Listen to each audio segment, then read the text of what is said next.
Fazendo uma ponta, uma crina despontada no Sonic. É mais ou menos assim, ó. Eu cortei elas, aí repiquei, aí tá faltando terminar o outro lado. Esse aqui eu deixei meio que a crina dele tava meio deitadona.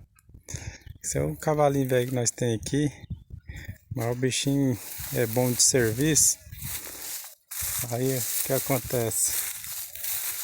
Eu vou mostrar pra vocês o jeito que eu fiz aqui.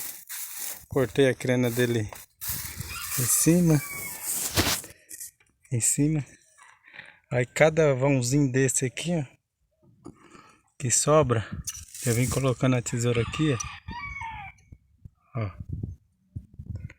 Aí eu corto. Aí eu vou fazendo as pontas,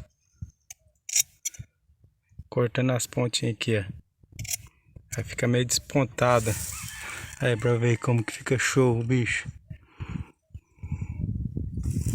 Primeira vez que eu tô fazendo no bichão aqui, mas o trem já tá ficando mais ou menos. Da próxima vez fica melhor. Que aí a primeira vez assim ele fica muito meio bagunçadão ainda. Mas a próxima vez nós faz melhor um pouco, mais caprichado. Falou, obrigado.